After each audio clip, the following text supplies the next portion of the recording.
Today's lesson will deal with Sherman's March to the Sea, which was a strategy used by the North, as well as how the war impacted Florence, South Carolina. So, we're going to start with this short video that will describe the March to the Sea, and then we'll talk specifically about how that impacted us. From November 15th until December 21st, 1864, General William Sherman, Uncle Billy as his troops called him, marched more than 60,000 men, 285 miles, from Atlanta to the port city of Savannah, Georgia, during his famous March to the Sea. His soldiers burned buildings, twisted miles of railroad track, and trampled the countryside. General Sherman realized and understood the importance of railroads in the American Civil War. He used them to his troops' advantage, and then he destroyed them. Typically, the destruction of rails by heating them under fires and then putting them around trees became known throughout the South as Sherman bow ties. The Civil War started as a sort of quaint, almost genteel war where the fighting was really between the armies. By 1864, the war had completely changed. Civilians were now fair game, as Sherman proved as he moved through the South. He lived off the civilian population and land. He destroyed everything in his path. On December 21st, 1864, Union soldiers arrived in Savannah, Georgia, to find the city abandoned. General Sherman presented the city and its 25,000 bales of cotton to President Lincoln as a Christmas gift. William Tecumseh Sherman absolutely defines the Atlanta campaign, and he really defines the entire war in 1864. With that soaring northern morale, Lincoln is reelected, and once the political will is in place to prosecute the war to its conclusion, only then does the outcome of the war become inevitable. All right, so Sherman's March to the Sea is part of a type of war strategy that we'll see on the next slide in a minute. But it's going to occur from May to December of 1864. They are going to begin kind of on the edge of Tennessee. They're going to march down into Georgia. They're going to destroy Atlanta, where they'll destroy the town and the railroad depot. And then they're going to march from there to Savannah, which, as was mentioned in the video, was largely abandoned. They knew Sherman was coming. He told them that they could either surrender or they would have a big battle. They chose to leave. After they rest, they're going to turn east, cross the river into South Carolina, and march up the state, leaving behind a path of destruction. And it's going to take about 20 to 30 years for the South to recover from this. Now, there's some other things that happen in this time period as well, in that time period after the war, that leads to it taking a long time. But the majority of that damage did come from this tactic. And this kind of tactic is known as total war. And it's really, we would consider it kind of a common sense style of fighting.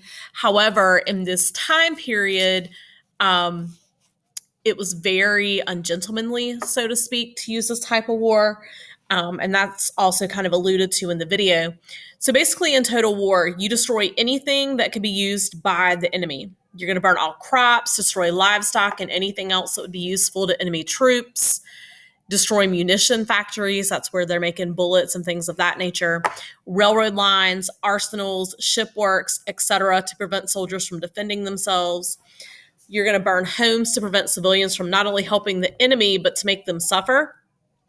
Because then it becomes a war that's not just about the soldiers, but now you're impacting the civilians, which is unfair, yes, but it has a better chance of leading to surrender. Burn places associated with the government, and then, if possible, liberate soldiers from prison. Now, of course, that would be soldiers being held by your enemy, so they're going to be your soldiers, and you want to liberate them if possible. Now, Florence had three things that Sherman wanted. The first thing we had was a Confederate States military prison where they were holding Union prisoners of war. It was in operation from September 1864 to February 1865. And basically, a lot of these troops had been evacuated from a Georgia prison so that Sherman couldn't get them. It was, I do use this term prison very loosely. It's called the Florence Stockade. There was one building that was kind of a hospital building. Otherwise, everybody was held in an open field that was surrounded by a fence. It was where National Cemetery is today. And that the cemetery there actually got its start from the burial of the Union troops who died in the prison.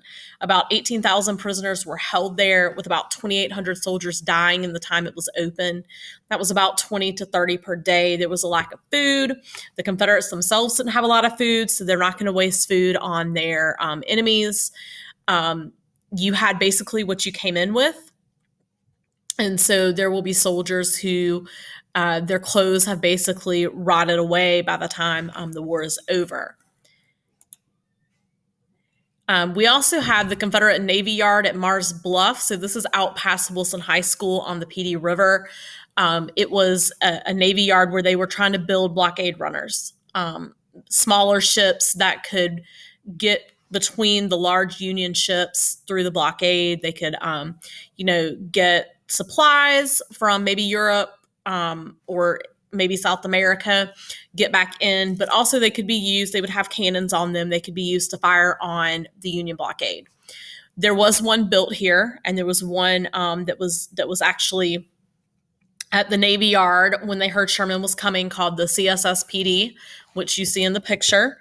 And basically, they didn't want Sherman's troops to get it, so they burned it themselves to prevent that from happening. It was a wooden boat, so the only thing that is left of it are the cannons and the propellers, which they pulled up in 2009 to 2010, and they are currently at the same museum in Charleston that the Hunley is at.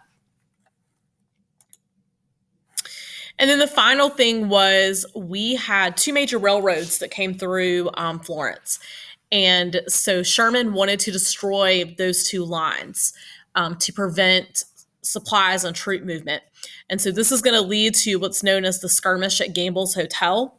So obviously there was a hotel here owned by Mr. Gamble. And you're going to have Union troops that Sherman sent, he was not with them, meet up with members of the Confederate Home Guard. Now, by this point in the war, this is March 1865, most able-bodied men are already gone. So you're talking about boys between the ages of probably 12 and 17. When they were 17, they were drafted. And then men older than 50, with a small group of Confederate soldiers from another state. I can't remember. I want to say it's Tennessee. They met Sherman's troops there, and they defeated Sherman's troops. So he was unable to destroy the railroad line here. But if you've ever been to the reenactment out at the columns, I know they take fifth graders sometimes on field trips there. That's what they're reenacting, is that battle. So Sherman actually got none of what he wanted. Before they could liberate the prison camp, they had moved those prisoners back to Georgia, and they weren't able to destroy the railroad lines. And here is a map showing Sherman's march. So you can see he sort of started in Atlanta in terms of inflicting as much damage as possible.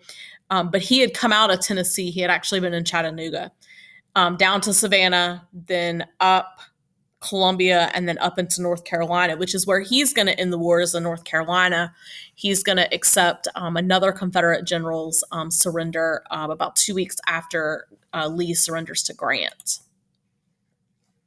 And then finally, the last major thing that Sherman does in South Carolina. Now, again, they're going to still inflict damage, but they're going to inflict some major, major damage in Columbia. they're going to, some people claim, burn the entire city. Some people say the Confederates caused some of the fire to prevent Sherman from getting certain things.